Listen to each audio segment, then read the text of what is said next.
Colossenses capítulo 2, versos 6 e 7.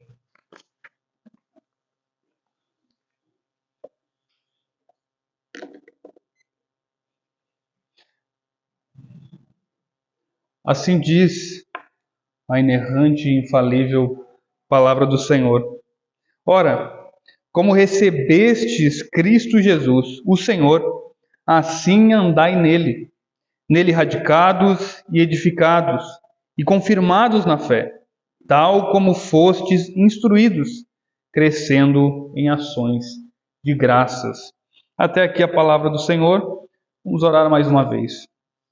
Pai bendito, Deus soberano, pedimos encarecidamente o auxílio, a iluminação do Teu Santo Espírito, para que possamos compreender essas verdades, para que elas sejam inculcadas em nossa mente, para que venha gerar frutos, para que esse ensinamento não fique somente na mente, no intelecto, mas desça para o coração, para o âmago do nosso ser, ó Pai, e assim venha resultar em frutos dignos de arrependimento. Nos ajude, Senhor, essa é a nossa oração, no nome de Teu Filho Jesus. Amém. Há uma música gaúcha, do compositor César Passarinho, que tem por nome Guri. Esse é o nome da música. E num trecho dela, é nos dito o seguinte, depois eu posso traduzir se algum irmão ficar com alguma dúvida dos termos. Quero gaita de 8 baixos, para ver o ronco que sai. Bota feitio do alegrete e esporas do ibirocai. Lenço vermelho e guaiaca, compradas lá no Uruguai, para que digam quando eu passe, saiu igualzito ao pai. O foco da música é basicamente essa, é um filho que quer que os outros vejam ele igual ao pai dele. A forma de andar, a forma de tocar gaita, enfim, ele é uma imagem perfeita, ele é semelhante ao seu pai. E por que eu usei, por que eu citei essa música? É porque assim como esse filho tem esse desejo de se parecer e quer que os outros o vejam parecido com o seu pai, da mesma forma deveria ser o crente. Ele deveria ser parecido com o seu Pai Celeste, refletindo a imagem do seu irmão mais velho, Cristo Jesus. O grande problema é que muitos cristãos não refletem. Muitos, quando alguém fica sabendo que a pessoa é crente, o que ela escuta é: opa, você é crente? Eu nunca imaginei isso. Não sabia que você era crente. Infelizmente, algumas pessoas vivem uma vida que não é condizente com o Evangelho. Ao ponto de não crentes, quando descobrem que aquela pessoa é crente ou um outro crente, ele fica espantado. Você é crente? Porque não tinha marcas de um cristão. Ora, você anda, você fala, você se veste, você se porta como não crente. Então é espantoso. Você, um crente, não deveria ser assim. O cristão deveria refletir a imagem do Pai. As pessoas deveriam olhar para ele e dizer: lá vai um cristão, lá vai um homem, lá vai uma mulher temente ao Senhor. E o texto a qual lemos nos fala sobre a necessidade de nos parecermos com o nosso Pai. Isso é refletido nesse andar. Nós somos convocados a andarmos de modo condizente com a mensagem que recebemos, com o Evangelho. Nós veremos com base nesse texto que devemos andar condizente com aquilo que cremos. Precisa haver uma mudança no viver. Precisa haver uma transformação. E nós veremos então 4 características desse andar, desse viver em Cristo. Rapidamente lembrando do nosso contexto, o que nós vimos? Paulo, nas sessões anteriores, ele mostrou a centralidade de Cristo. É a grande base para o que ele vai falar depois, para ele rebater o falso ensino. A supremacia de Cristo na criação, versos 15 e 16 do capítulo 1, na redenção, a parte B do 18 até o verso 20 também do capítulo 1. Ele destaca Cristo como superior à criação, como supremo sobre a criação, como supremo sobre a redenção, e que a resposta a esta obra de Cristo deve ser a fidelidade ao Evangelho. Versos 21 e 23, ainda do capítulo 1. Por fim, o final do capítulo 1, versos 24 a 29, nós vemos Paulo agora falando sobre a sua missão, sobre o seu apostolado. Então ele encerra aquela parte que nós vimos por último, versos de 1 a 5 do capítulo 2, sobre o seu apostolado, sobre esse foco, mostrando agora o seu cuidado, mostrando agora a sua preocupação com a igreja de Colossos e com as igrejas ali também próximas. Colossenses 2, 6 e 7 é uma transição do que Cristo significa, a sua centralidade, a missão de revelar Cristo que Paulo aponta. Agora, os versos posteriores, de 8 em diante, vai começar o argumento contra o falso ensino. E nós veremos isso posteriormente. Aqui é, então, uma transição. Ele lembra os cristãos que, assim como eles receberam Cristo como Senhor, eles devem agora andar nele com firmeza, permanecendo firmes na fé. Permanecendo firmes na fé que receberam, como foi então ensinado. Esse versículo, verso 6, é o ponto ali crucial, onde Paulo os chama a se manterem firmes na verdade do Evangelho.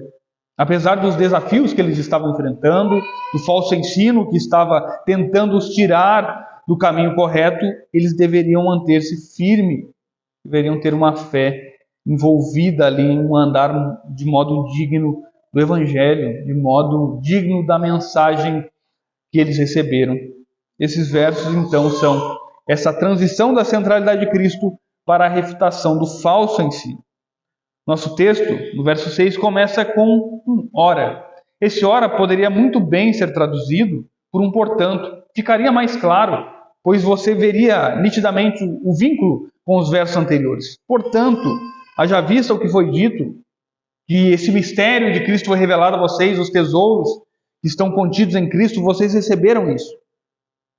Haja vista isso, que vocês receberam a Cristo Jesus Senhor, assim então andai nele. Esse andai aqui não é uma sugestão. O apóstolo Paulo não está sugerindo. Se você quiser, você anda. É um imperativo de ordenança. É uma ordem. Andai. Coincidentemente, o tema do nosso sermão é andando de modo digno do Evangelho. Paulo lembra, então, os irmãos de Colossos que eles receberam a Cristo. O receberam aqui traz a ideia de alguém que recebeu uma tradição autoritativa, um ensino autoritativo. Eles receberam a doutrina a respeito de Jesus. Eles receberam o Evangelho. Receberam o ensino autêntico a respeito de Cristo. É isso que os fará não ser enganados. Essa é a base para que eles não caiam no falso ensino. Vocês receberam a tradição de Cristo e não tradição de homens, por assim dizer. Conforme nós vemos posteriormente, essa é a base para que eles não caiam na cilada deste falso ensino que queria diminuir a imagem de Cristo. Vocês, diz o apóstolo Paulo, vocês receberam o Evangelho. Receberam um ensino que afirma que Jesus é o Messias. Essa é a ideia de Cristo. Às vezes a gente acha que Cristo é sobrenome de Jesus. Não é, é um título. Ele é o Messias, ele é o ungido. Vocês receberam esse ensinamento. Vocês também receberam o ensinamento de que ele é Senhor, ao senhorio dele. Ou seja, Jesus é o Messias e ele é Senhor, é um credo. A pessoa professa isso. Ele é Senhor. Ou seja, ele é Deus. Ele não é apenas um mestre ou um grande sábio, mas ele é Senhor do universo. Então, com base nessa verdade, com base nisso que eles receberam, que Cristo é esse Messias, que Cristo é este Senhor, andem nisso, andem nele, andem em Cristo. Esse andar aqui, ele é contínuo. É uma ordenança, ande, mas não é ande no começo da sua trajetória cristã, depois não precisa andar mais. É um andar contínuo. Esse é o sentido do verbo aqui no original. É uma ação que é repetida diariamente, costumeiramente, andando em Cristo. Esse andar, então, é todos os dias, e não apenas dominicalmente, mas todos os dias. Logo, então, o cristão, ele não vive como bem entende. Assim como o filho não vive como bem entende, tem as regras da sua casa, as regras dos seus pais, da mesma forma é o cristão. Ele não vive conforme dá na telha. Hoje eu vou fazer assim. Não, agora eu vou fazer assado. Não. Ele deve viver conforme Deus o quer, conforme Deus ordenou. Esse andar, ele nos lembra Gênesis 5. Enoque andou com Deus. Nós vemos esse paralelo. Nós lembramos também da outra fala de Paulo sobre andar. Lá em Gálatas capítulo 5, verso 16, onde ele fala para andarmos no Espírito e assim não satisfaremos as obras da carne. Ou seja, se nós andássemos, e esse andar é a mesma ideia, é a continuidade de andar, se nós andássemos totalmente em Cristo, nós não pecaríamos tanto como nós pecamos. Essa é a grande realidade. Então nós precisamos andar em Cristo. O recebimento, assim como a instrução, conforme nos mostra o verso 7, foi feito por meio da fé. Eles receberam esse ensino por meio da fé em Cristo. Eles tiveram fé nisso. Essa fé foi o que os uniu a Cristo. Essa fé também que os ensinou, que os uniu, deve agora fazer com que eles andem em Cristo. Ou seja, da mesma forma que nós começamos, nós também terminaremos a corrida. Começamos na fé, terminaremos na fé. Você não começa na fé em Cristo e agora é pelas obras, agora é pela força do braço. Não, é em Cristo, é na fé nele, na fé por meio da fé em Cristo. Como nós então andamos em Cristo? Como nós então andamos de modo digno? Como que nós cumprimos esta ordenança? O texto nos fala de 4 diretrizes, de 4 características desse andar. Vejamos cada uma delas.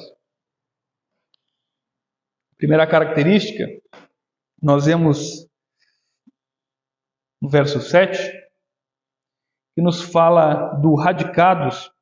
E aqui então eu digo que a primeira característica ela é a base. Ela é enraizado em Cristo.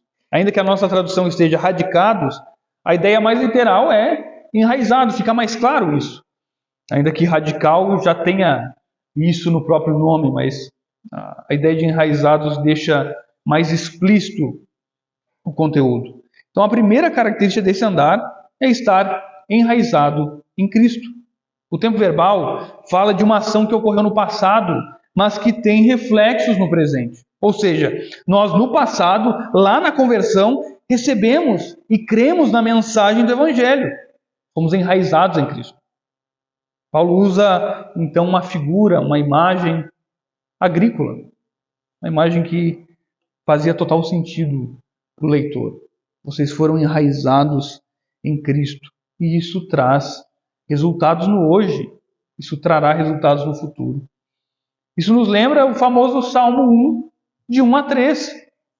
Bem-aventurado o homem que não anda no conselho dos ímpios, não se detém no caminho dos pecadores, não se assenta na roda dos escarnecedores.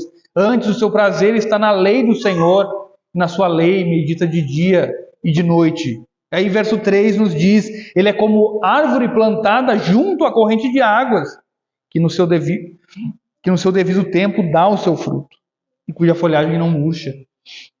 E tudo quanto ele faz será bem sucedido. Isso nos lembra deste salmo. Você foi plantado em Cristo. Você é como uma árvore plantada junto à corrente de águas. A raiz, nós sabemos que ela puxa do solo os nutrientes para a árvore. Ela é responsável por isso. Nós também puxamos de Cristo, estando em Cristo, os nutrientes para o nosso andar, os nutrientes para o nosso viver. Logo, a grande verdade é que só há vida em Cristo. Todos que estão fora de Cristo não vivem, estão mortos. Só há vida estando em Cristo.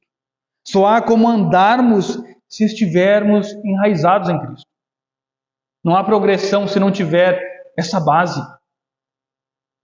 Uma árvore bem enraizada, ela não será arrancada com a ventania. Ela ficará firme. O vento bate e ela se mantém firme. Quem está enraizado em Cristo, faça chuva, faça sol, ele continuará enraizado nele, nessa rocha que é o Senhor. Assim, ele não será levado a qualquer vento de doutrina, como diz o apóstolo Paulo em Efésios 4,14. Ele não é alguém que vai para lá e para cá facilmente. Por que nós vemos tantas pessoas enchendo igrejas que parecem tudo menos uma igreja? Em cultos que adoram a qualquer outra coisa, menos o Senhor. Há líderes que você tem um caráter um tanto problemático. E ainda assim as pessoas vão, e elas querem ouvir o que o grande homem lá tem a dizer. Por que elas fazem isso? Ora, elas não conhecem Cristo. Elas não estão enraizadas em Cristo. Então, se alguém vier com uma grande mensagem, venha e eu vou te ensinar a enriquecer, eu vou ensinar você a orar e as janelas do céu irão se abrir. Essa pessoa vai correndo. Ela não conhece Cristo, ela não conhece a mensagem do Evangelho. Essa é a grande verdade. A raiz dessa pessoa, além de pequena, ela não está em Cristo, mas ela está em alguma outra coisa. Então eu pergunto, em quem você está enraizado? Qual é a fonte do seu viver? De onde você tira os nutrientes para a sua vida? Todos nós somos enraizados em algo. Algo que nos sustenta, algo que nos dá propósito e direção. E qual é a sua base? A sua base é a pessoa bendita de Cristo? Ou quem sabe o que te dá vida, o que te faz sentir-se vivo, é um pecado não confessado? É a adrenalina envolvida nisso? É a sensação de poder? É a ganância? É o status financeiro? Qual é a sua raiz? A forma de saberem em que você está enraizado é olhando para os frutos, os resultados. Pelos frutos o conhecereis, já disse Cristo. E essa é a grande verdade. O Salmo 92, 12 a 14 nos diz o seguinte: o justo florescerá como a palmeira, crescerá como o cedro no Líbano. Plantadas na casa do Senhor, florescerão nos atos do nosso Deus. Na velhice darão ainda frutos, serão cheios de seiva e de verdor, uma vida inteira frutificando. Essa é a imagem de alguém enraizado em Cristo. Se você está enraizado em Cristo, então os seus frutos refletirão isso. As pessoas verão, lá vai um crente, porque os seus frutos mostram isso. Você não precisa, como um agente especial, um agente da KGB, que ninguém sabe que você é agente, mostrar, tirar sua carteira. Opa, eu sou crente. As pessoas veem que você é crente. Você demonstra pelos seus frutos, como diz então também Paulo em Gálatas 5, 22 e 23, o texto tão conhecido do fruto do Espírito, que é amor, alegria, paz, longanimidade, benignidade, bondade, fidelidade, mansidão, domínio próprio. Contra estas coisas não há lei. Isso precisa estar evidenciado em sua vida. Precisa haver esse fruto. O fruto do Espírito está no singular, é o fruto, que tem todas essas qualidades. A gente usa a figura da bergamota, da tangerina, uma fruta com vários gomos. Ou seja, se você é cristão, não é, eu tenho amor, mas eu não tenho domínio próprio, então tem um problema. Você tem que ter todos eles. Mas se você não está enraizado em Cristo, então você também vai gerar resultados. O apóstolo Paulo, no mesmo capítulo, nos fala disso. Os frutos, ou melhor, o resultado, as obras da carne, versos 19 a 21. Ora, as obras da carne são conhecidas e são prostituição, impureza, lascívia, idolatria, feitiçarias, inimizades, porfias, ciúmes, iras, discórdias, dissensões, facções, invejas, bebedices, glutonarias e coisas semelhantes a esta, a respeito das quais eu vos declaro, como já outrora vos preveni, que não herdarão o reino de Deus os que tais coisas praticam. Se você não tem o fruto do Espírito, você tem as obras da carne. Essa é a verdade. Então, qual dessas duas descrições reflete a sua vida? Reflete o resultado do seu viver? Pois é esse resultado, é com base nisso que você consegue ter noção em que estado você está. Precisa ter uma reflexão sobre isso. É de extrema importância. A segunda característica desse andar digno do Evangelho é o edificado em Cristo. Edificados aqui é uma figura agora arquitetônica, onde Paulo usa a ideia de um edifício que está sendo construído, que está sendo edificado. Ele está ganhando mais tamanho, ele está ganhando maiores proporções. Logo, a ideia é, você que está andando nele, que deve andar nele, se mostrará ao crescer, ao ter um crescimento em Cristo. Cristo é a base, ele é a pedra angular da construção. Assim como não há vida fora de Cristo, obviamente não há crescimento na vida espiritual fora de Cristo. Não há como. Enquanto enraizados foca na união vital, a fonte da vida, aqui o edificados aponta para Cristo como fonte do desenvolvimento da nossa caminhada. Esse crescimento é como aquele personagem que vai se desenvolvendo. Talvez os mais jovens vão lembrar do jogo ali, de um videogame, de um game, onde tem um personagem que ele inicia fraquinho, não tem muita força, e conforme vai se passando a peregrinação, essa jornada do jogo, no final o personagem se torna um grande guerreiro, de fraco a um grande guerreiro, com grande força, com grande poder. Assim é a caminhada do cristão. Quando você se converteu, ou quando, melhor dizendo, você foi convertido, você era mirrado espiritualmente. Sua oração era o que dava na telha, você não sabia orar. Até hoje a gente não sabe, essa é a grande verdade, mas suas orações eram pobres biblicamente falando. E você foi ganhando força. Seu tempo de leitura, tudo isso foi ganhando mais força conforme o tempo ia passando, conforme o Senhor ia edificando sua vida. Em Cristo, meus irmãos, nós somos aperfeiçoados cada vez mais. Então pergunto mais uma vez, faço mais uma pergunta, melhor dizendo. Você consegue ver avanços? Você consegue ver crescimentos em sua vida, nesse seu andar com o Senhor? Você percebe que você ama, hoje você ama mais a palavra do que você amava há anos? Ama ficar mais tempo em oração do que quando iniciou essa caminhada? Você ama estar em comunhão com os irmãos? Você consegue, pelo poder do Santo Espírito, vencer pecados que antes eram uma pedra no seu sapato, você não conseguia se desvencilhar dele, mas agora você consegue. Você consegue ver isso. Seu edifício ele pode estar lá no térreo, estar começando, ou pode estar no 30º andar, independente de aonde esteja o seu edifício. A regra é que ele precisa estar se desenvolvendo, ele precisa estar crescendo. Isso é o que é mais importante. Pois se ao contrário disso, em vez de você amar mais a palavra, o que você vê é, você ama menos a palavra. Você lê menos, lê de qualquer jeito. Suas orações são uma reza decorada no final do dia, quase dormindo, ou se não já dormindo. Seu tempo de comunhão é o tempo apenas ordinário de culto. Esse é o único momento que você vê os seus irmãos. E terminou o culto, ninguém me pega. Como é a sua realidade?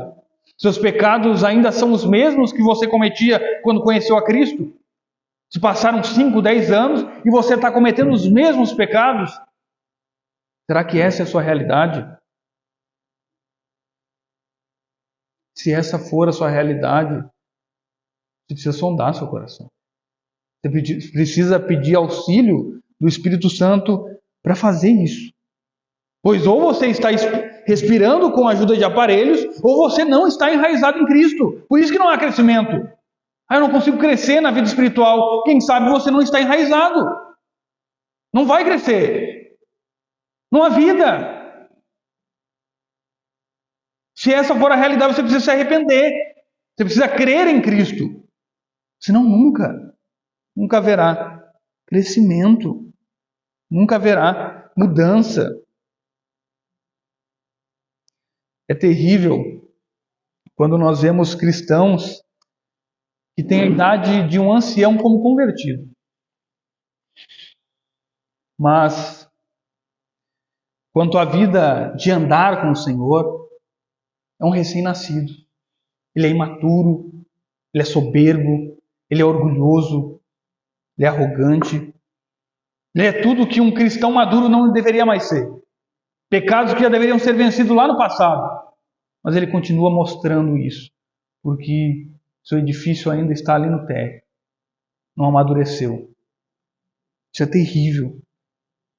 Nosso andar ele precisa envolver esse crescimento, essa edificação em Cristo.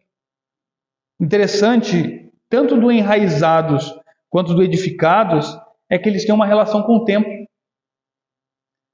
2 textos nos ajudam a ver melhor isso. Tem mais, mas apenas 2. Efésios capítulo 2, versos 19 a 22 diz o seguinte: assim já não sois estrangeiros e peregrinos, mas concidadãos dos santos, e sois da família de Deus, edificados sobre o fundamento dos apóstolos e profetas, sendo Ele mesmo, Cristo Jesus, a pedra angular, no qual todo o edifício bem ajustado cresce para santuário dedicado ao Senhor, no qual também vós, juntamente, estáis sendo edificados para a habitação de Deus no Espírito.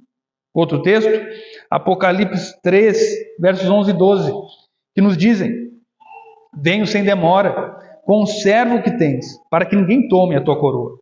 Ao vencedor falo-ei coluna no santuário do meu Deus, e daí jamais sairá. Gravarei também sobre ele o nome do meu Deus, o nome da cidade do meu Deus, a nova Jerusalém que desce do céu, vinda da parte do meu Deus, e o meu novo nome. Ou seja, Deus está fazendo-nos parte do seu templo. Ele está construindo esse grande templo. Como diz o apóstolo Pedro, somos pedras vivas desse santuário. Deus está construindo, Deus está edificando, Ele está nos moldando, Ele está nos lapidando para a sua glória. Nós somos edificados para a glória de Deus. Mas a terceira característica desse andar digno do Evangelho é que ela é estabelecida na fé. É o termo confirmados que nós temos aqui. Foi traduzido como confirmado. Porém, a ideia de estabelecidos é mais rica ao transmitir a ideia. A transmite com maior clareza. O conceito do termo aqui é de alguém, é que esse andar tem estabilidade na fé. Tem firmeza na fé. Essa estabilidade, essa firmeza na fé é o resultado de alguém que foi enraizado em Cristo e alguém que tem sido edificado em Cristo. O firmado, o confirmado ou estabelecido, como podem ser traduzidos, é o resultado disso. Ou seja, aquele que tem Cristo como sua base vital, que está enraizado e sendo edificado nele, tem a fé. Fé ligado aqui ao que recebeu, ouviu, aprendeu. Logo, fé na mensagem do Evangelho. Tem essa fé estabelecida, firmada. É uma fé estável. Com isso, eles resistirão ao falso ensino. Sua fé está bem firmada. É uma fé sólida, uma fé madura. Como você define sua fé? Como você enxerga? Você tem convicções nas crenças fundamentais do cristianismo? Consegue defender a sua fé diante das ameaças? Isso é importante. Mas além disso, e mais do que isso, mais do que ter convicção dos dogmas da cristandade, mais do que ser um bom apologeta da fé cristã, mais do que isso, é importante se a sua fé ela é confirmada. Se a sua fé ela está enraizada em Cristo. Se a sua fé ela demonstra crescimento. Se isso não acontece, sua fé não vai ser estável. Não tem como. Então a ideia que aqui o texto traduziu, a nossa edição traduziu com confirmada, nos ajuda a entender a ideia da fé no sentido de ter sido provada. É uma fé que foi provada, é uma fé verdadeira. É uma fé que tem resultados, não é uma fé morta, como nos mostra Tiago. Porque se tem uma coisa pior que aquele crente que tem a idade de convertido de um ancião e vive como um recém-nascido nesta caminhada, é aquele que sabe muito de teologia. Ele sabe bem da palavra do Senhor. Ele consegue defender, mas ele não vive. Quantos que você pergunta sobre qualquer tema teológico, qualquer dificuldade bíblica, ele vai te dar 1001 referência. Não, texto tal, papapá. Ele te diz o que Calvino disse, mas ele não vive. Tem uma vida medíocre. Esse é o cabeça de balão, o famoso cabeça de balão, que a gente chama. Porque ele está com a cabeça tão cheia de conhecimento, que se o conhecimento o fez sair da realidade, seus pés não tocam o chão, ele não vive o que aprendeu. É terrível. É terrível o crente que sabe tudo de teologia, mas não vive a metade do que ele conhece. Nós vemos irmãos do outro lado do mundo que têm apenas porções das Escrituras e vivem um evangelho além do que nós vivemos. Temos acessos a cursos e mais cursos de teologia. Você consegue, sem a necessidade de fazer um seminário, ter conhecimento bíblico que no passado nós não teríamos. Você tem acesso a essa informação. Mas é terrível ter esse acesso, mas na prática você vê e parece que não mudou nada. Infelizmente, você vê isso. Pessoas que conhecem muito de teologia, mas não vivem. Que Deus nos livre de sermos assim, de sermos hipócritas, conhecermos e não vivermos. Não há condenação maior de que você ser condenado por aquilo que você diz fazer, por aquilo que você professa, por aquilo que você ensina. Não há. Deus nos livre disso.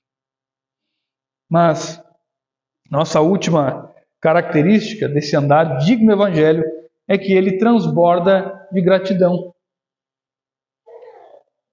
Nossa tradução usa o crescendo. O significado mais literal é a ideia de abundar ao ponto de transbordar. É aquele copo sendo enchido e então ele transborda. Essa é a ideia. O cristão enraizado, que é edificado e que tem a fé fortalecida por meio de Cristo, ele transbordará a gratidão. É o resultado. Esse transbordar de ações de graça é então essa gratidão. É o objetivo de todos os três anteriores. Todos vão levar a isso, gerar em nós ações de graça. É importante entender que as três primeiras características que nós dizemos, o estar enraizado, estar estabelecido e estar firmado na fé, eles estão no modo passivo no grego, ou seja, ele sofre ação. Qual que é a ideia? O cristão, aquele que recebeu a Cristo, ele sofre a ação de Deus nele, Deus o enraiza, Deus o faz crescer e Deus estabelece sua fé. A ação é de Deus.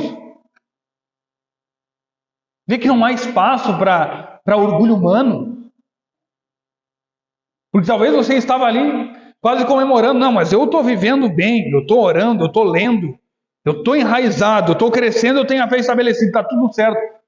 Não, não está tudo certo. Porque se você até aqui estava orgulhoso, tem um problema.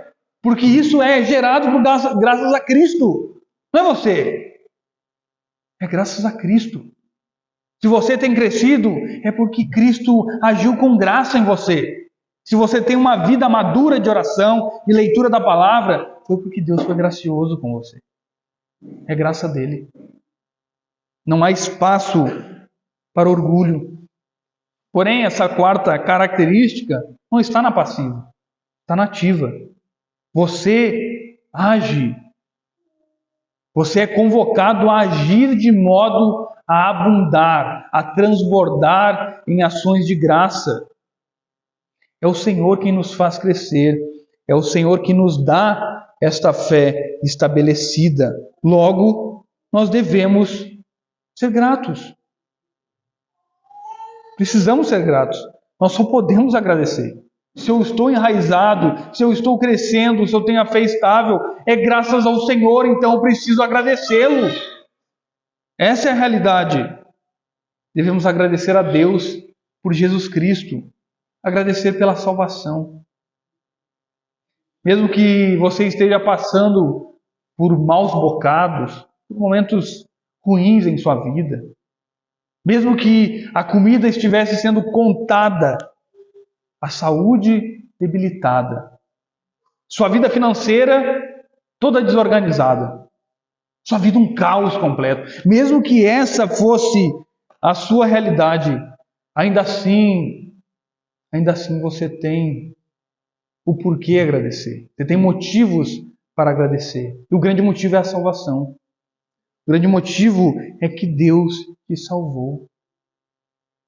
Nós vemos vídeos de pessoas influentes, tidas como bem-sucedidas pela sociedade, onde elas falam muito sobre gratidão. Gratidão é uma palavra muito difundida. Seja grato.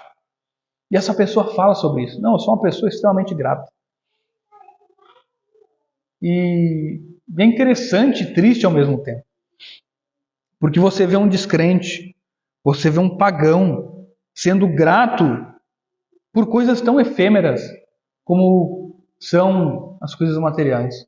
Ele é grato porque ele tem uma vida estável financeiramente. Nós vemos um descrente sendo grato por isso, por coisas efêmeras.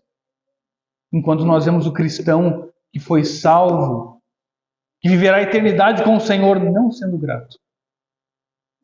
Essa é a parte terrível. Como que nós então não seremos gratos por nós termos sido selados com o sangue do Cordeiro? Como que a gente pode não ser grato? Meus irmãos, nós estávamos na imundícia do pecado. Nós estávamos sem valor algum. Não tínhamos valor algum. Ainda assim, o Senhor olhou para nós. Olhou com mansidão, com amor. Ele nos tirou da sujeira do pecado. Ele nos lavou. Nos trouxe para perto. Ele nos fez seus filhos. De filhos da ira a filhos da luz. Como não ser grato? Nós não éramos aquele diamante que precisava ser lapidado. Não, nós éramos o carvão. Essa é a realidade.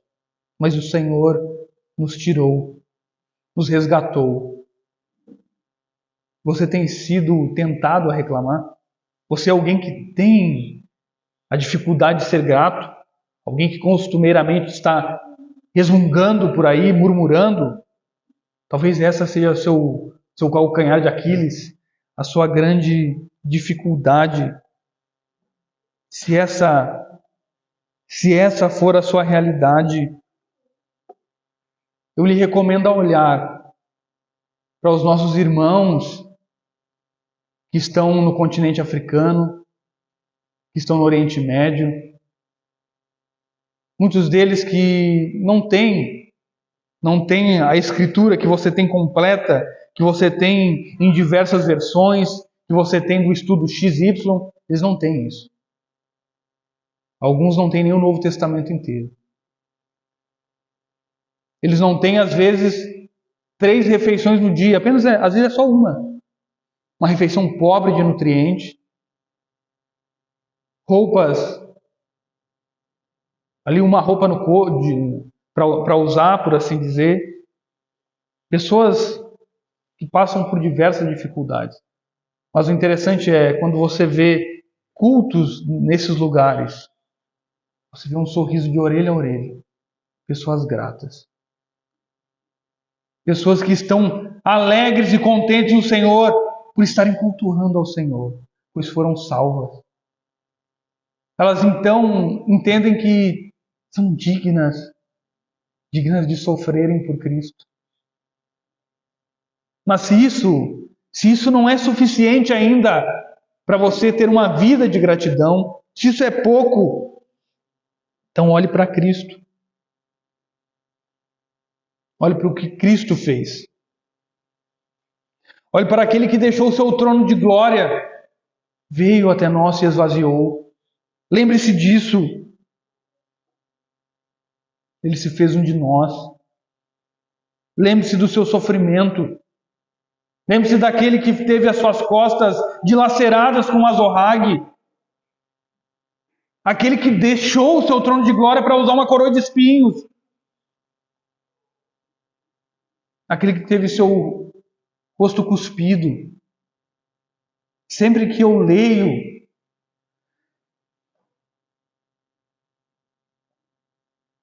a porção que fala que Cristo foi cuspido, isso me desmorona.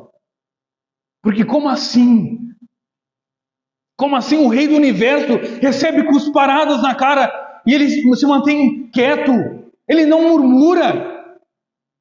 E nós, a qualquer dificuldade, nós reclamamos. Basta o sal estar um pouco diferente do que nós gostaríamos e nós reclamamos.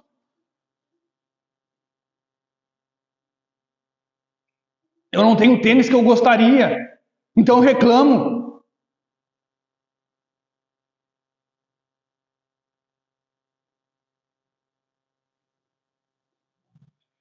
Meus irmãos, nós ocidentais, nós somos tão mal agradecidos. Essa é a realidade. Comparado com os nossos irmãos do Oriente ou do continente africano, ou em outros países que passam grandes necessidades e perseguições, nós somos mal agradecidos, essa é a verdade. Se algo não está como eu quero, exatamente como eu quero, então não basta. O irmão não é do jeito que me adequa. Então eu corto o relacionamento com ele. A igreja não é exatamente como eu queria. É sempre o eu. Então eu abro mão disso. Nós somos miseráveis. Vemos o quão misericordioso Deus é, pois mesmo diante de tantas murmurações nossas, de tantas reclamações, comparada com outros irmãos que vivem situações infinitamente piores do que a nossa, e nós reclamamos e reclamamos. Deus é extremamente misericordioso, porque nós deveríamos ser fulminados. Como assim? Como assim a gente quer reclamar com Deus de situações que são bestas? Quando ele entregou seu filho, quando o pai teve que ver o seu filho ser cuspido, porque a gente fala, Cristo sofreu na cruz, ele sofreu, mas você acha que o Pai e o Espírito Santo não sofreram também? O pai tem que ver seu filho sendo dilacerado. Como a gente pode ser tão reclamão? Reclamar por tão pouco? Aquele, meus irmãos, que transborda de gratidão, ele não vai ser suscetível a cair em ansiedades, a cair em dúvidas de sua fé. Ele tem a sua fé bem estabelecida. Logo, ele não vai procurar alegria em qualquer outra coisa senão Cristo, pois não há alegria verdadeira, não há vida verdadeira fora do Senhor. A gratidão, ela é um bom ela é um bom teste do nosso estado espiritual. Um coração agradecido anuncia saúde espiritual, enquanto um coração amargurado vive a murmurar e a reclamar, ele anuncia a sua enfermidade.